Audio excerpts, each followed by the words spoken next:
Cycle चलाओ जी भर के, जियो जी भर के। G mart cycle paradise, Hero cycles के ऑथोराइज्ड डीलर, 66 फव्वारा चौक, उज्जैन।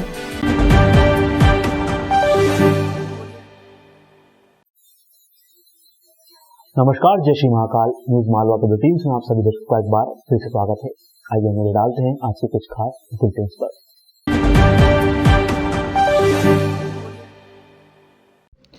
क्या कोरोना फिर से लौट रहा है? क्या तीसरी लहर के साथ फिर से वैसे ही दिन लौटने वाले हैं जिनके बारे में विशेषज्ञ लगातार चेतावनी दे रहे थे?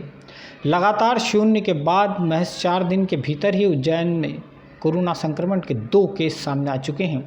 संक्रमित हुए दोनों ही मरीजों को वैक्सीन भी लग चुकी थी। गुरुवार रात को सीएमएचओ कार्यालय से जारी हुए जिले के हेल्थ बुलेटिन में 983 जांच रिपोर्ट में से एक सैंपल पॉजिटिव होने की रिपोर्ट आई है। फ्रीगंज निवासी एक गृहिणी को कोरोना संक्रमण की पुष्टि हुई है। इससे पहले भी शहर के ही एक बैंक कर्मचारी की रिपोर्ट भी पॉजिटिव आई थी।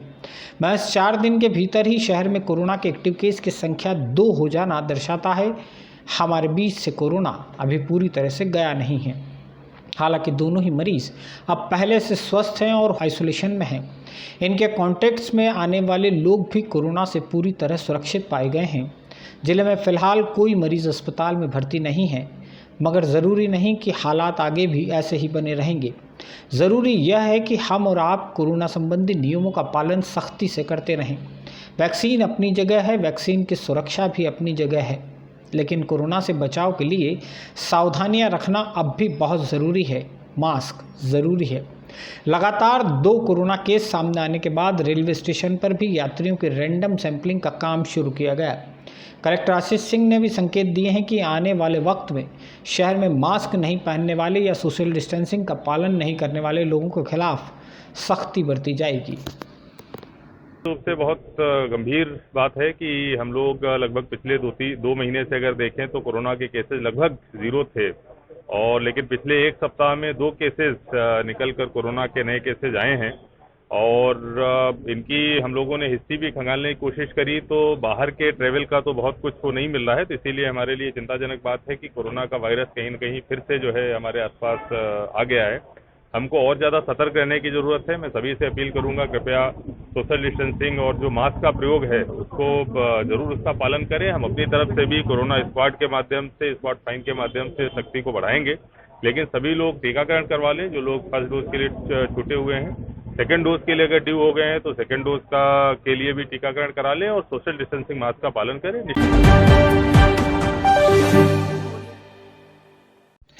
माधव क्लब रोड की एक होटल के कमरे से गुरुवार रात पुलिस ने संदिग्ध हालत में एक प्रेमी युगल को पकड़ा है। शुरुआत में किसी सामान्य से लगने वाले इस घटनाक्रम की सच्चाई सामने आई तो पुलिस कर्मचारी भी चौंक गए। जिस शख्स को होटल के कमरे से दबोचा गया था उसने अपनी पहचान छुपा कर कमरा लिया था। युवती से उसने अपनी पहचान बदलकर ही दोस्ती की थी। अब इसी युवती की रिपोर्ट पर आरोपी के खिलाफ दुष्कर्म का केस दर्ज किया गया है। होटल के कमरे में संदिग्ध जोड़े की सूचना के बाद पुलिस टीम देर रात होटल में पहुंची तो यहां उन्हें लोहे के पुल पर रहने वाला शाहनवाज खान मिला। उसने होटल में कमरा खुद को अजय बताकर किराए पर लिया था। युवती देवास जिले में बागली के पास एक गांव की रहने वाली है और वह महितपुर क्षेत्र में एक गांव में नर्स का काम करती है। इस युवती ने पुलिस को बताया है कि शाहनवाज उससे अजय बनकर ही मिला था।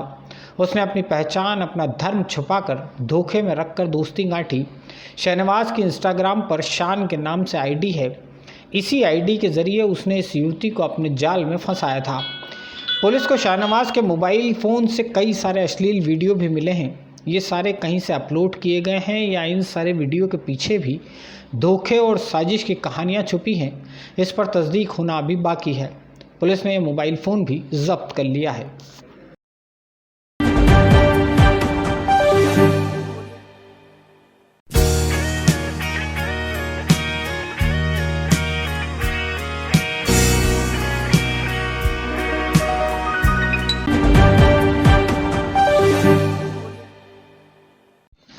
ज्योतिर्लिंग भगवान महाकालेश्वर की भादो मास की शाही सवारी इस बार भी हरसिद्धि मंदिर झालरिया मठ के रास्ते ही निकाली जाएगी। इसके अलावा पिछले 17 महीनों से आम श्रद्धालुओं के लिए बंद भस्म आरती में 11 सितंबर से प्रवेश आरंभ हो जाएगा, लेकिन क्षमता 50% ही रखी जाएगी। गुरुवार शाम को उच्च शिक्षा मंत्री डॉक्टर मोहन यादव और अन्य जनप्रतिनिधियों की मौजूदगी में हुई बैठक में यह फैसला लिया गया है। शुक्रवार दोपहर महाकालेश्वर मंदिर प्रबंध समिति की बैठक में इस फैसले पर मुहर भी लगा दी गई। महाकालेश्वर मंदिर प्रबंध समिति की बैठक कलेक्टर आशीष सिंह की अध्यक्षता में शुक्रवार को बृहस्पति भवन में आयोजित की गई थी। बैठक में निर्णय लिया गया कि भगवान महाकालेश्वर की भस्म आरती में आम श्रद्धालुओं को 11 सितंबर से प्रवेश दिया जाएगा। कुल क्षमता के 50% यानी लगभग 1000 दर्शनार्थियों को हर रोज कार्तिकेय एवं गणेश मंडपम से प्रवेश दिया जाएगा। गर्भगृह और नंदीहाल में किसी को भी प्रवेश नहीं मिलेगा। 7 सितंबर की सुबह 10 बजे से भस्म आरती के लिए ऑनलाइन बुकिंग शुरू हो जाएगी। ऑफलाइन 150 ही टिकट दिए जाएंगे और पहले आओ पहले पाओ के सिद्धांत पर ये जारी होंगे। ऑनलाइन भस्म आरती के लिए 200 रुपये भेंट राशि जमा कराना होगी। बैठक में प्रोटोकॉल व्यवस्था ठीक करने के लिए प्रोटोकॉल से दर्शन करने आने वाले प्रत्येक व्यक्ति से 100 रुपये की भेंट राशि लेने का भी निर्णय किया गया है। इस बैठक में एडीएम और मंदिर समिति के प्रशासक नरेंद्र सूर्यवंशी ने 2021-22 के लिए मंदिर का अनुमानित बजट प्रस्तुत किया। बैठक में 79 करोड़ 78 लाख रुपए आय और 79 करोड़ 47 लाख रुपए व्यय के बजट का अनुमोदन हुआ है। समिति में निर्णय लिया गया है कि 11 तारीख से 11 सितंबर से भस्म आरती पुनः चालू करी जाएगी और शुरुआत में केवल 1000 लोगों के साथ में भस्म आरती शुरू की जाएगी, क्योंकि लगभग 2000 का हमारे पास में वहां पर स्कोप है बैठाने का, जिसमें 50% का ही अभी हम लोगों को यूज करना है कोविड प्रोटोकॉल को देखते हुए। और इसमें से कुछ व्यवस्था जो है ऑनलाइन की रहेगी और ऑफलाइन के लिए हम लोग केवल 150 की व्यवस्था रख रहे हैं और उसके लिए पहले आओ पहले पाओ के आधार पर ऑफलाइन में लिया जा सकता है उसकी रसीद। बाकी पूरी व्यवस्था जो है ऑनलाइन या जो कुछ पुजारी पुरोहित या प्रोटोकॉल वाला मामला होता है उसके तहत रहेगी।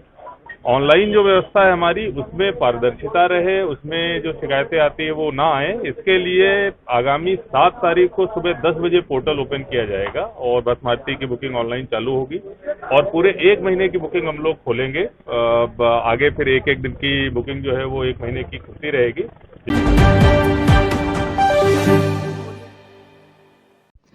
आइए अब आपको जिले में वैक्सीनेशन की स्थिति से अवगत करा देते हैं। हमारे जिले में 18 साल से अधिक उम्र के ज़्यादातर नागरिकों को वैक्सीन का पहला डोज लगाया जा चुका है। अब तेज़ी से दूसरे डोज के लिए मुहिम को आगे बढ़ाया जा रहा है। उज्जैन जिले में अब तक 12,75,178 नागरिकों को कोरोना रोधी वैक्सीन का पहला डोज लग चुका है। पहला और दूसरा दोनों डोज लेने वालों की संख्या 3,64,739 पार कर गई है। 3,683 गर्भवती महिलाओं को पहली वैक्सीन लगाई जा चुकी है। 79 गर्भवती महिलाएं तो ऐसी हैं जिन्हें दोनों डोज लग चुके हैं। दीपावली से पहले जिले की 18 साल से अधिक उम्र वाली पूरी आबादी को टीके की दोनों डोज लगाने का लक्ष्य तय किया गया है। वैक्सीन की उपलब्धता बनी रही तो यह लक्ष्य कठिन भी नहीं है।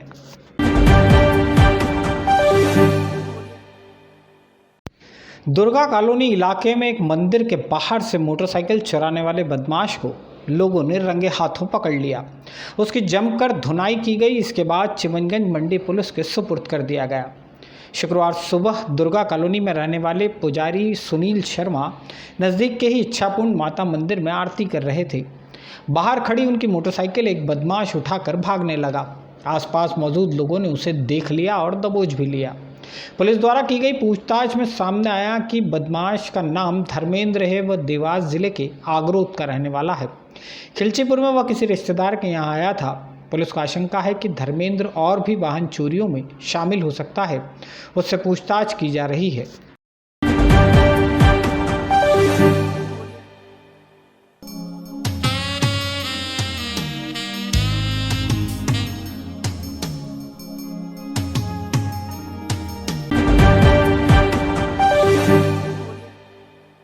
गंभीर बांध क्षेत्र में लापता हुए एक युवक की लाश 4 दिन बाद बांध के 6 नंबर गेट के पास से मिली है। इसके अलावा चिमनगंज मंडी थाना क्षेत्र के इंदिरा नगर निवासी 10वीं की एक छात्रा ने फांसी लगाकर आत्महत्या कर ली है।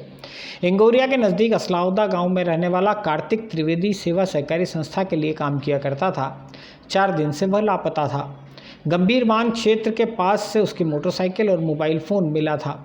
इसके बाद से ही बांध के पानी में उसकी तलाश की जा रही थी। शुक्रवार दोपहर बांध के 6 नंबर गेट के पास से उसकी लाश मिली। यह संभवतः आत्महत्या का मामला है। एक अन्य घटनाक्रम में इंदिरा नगर निवासी रामचंद्र मालवीय की 16 वर्षीय बेटी दीक्षा ने घर में फांसी लगाकर आत्महत्या कर ली है। हालांकि अभी आत्महत्या का कारण पता नहीं चल सका है। बालिका के शव को पोस्टमार्टम के लिए जिला अस्पताल लाया गया। बालिका के परिजनों ने पुलिस को बताया है कि पिछले 1 महीने से उसकी मानसिक स्थिति ठीक नहीं थी। चिमनगंज मंडी पुलिस इस मामले की जांच कर रही है।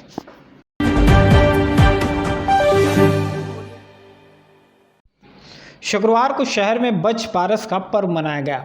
भगवान श्री कृष्ण की लीलाओं से जुड़े इस पर्व पर गोपाल मंदिर में श्री कृष्ण और सखाओं का स्वरूप धरकर बालक बालिकाओं ने माखन की मटकी फोड़ी। सनातन धर्म में हर व्रत, त्योहार और पर्व का अपना महत्व है। इन्हें मनाने का अपना तरीका है। गौ सेवा और गौ संवर्धन से जुड़े बच पारस पर्व पर शहर में सनातनी परिवारों की महिलाओं ने गाय और बछड़े का पूजन किया।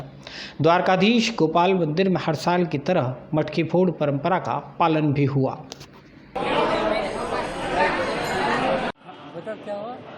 आज बच पारस है।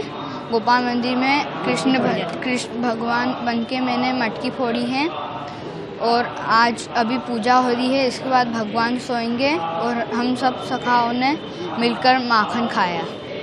आज मैं राधा बनी हूँ और कृष्ण ने मटकी फोड़ी है और हम सब ने मिल बांट के माखन भी खाया और बहुत मस्ती भी की है। आज के बुलेटिन में फिलहाल इतना ही। अगले अंक में फिर होगी मुलाकात नए बुलेटिन के साथ। तब तक के लिए जय श्री महाकाल।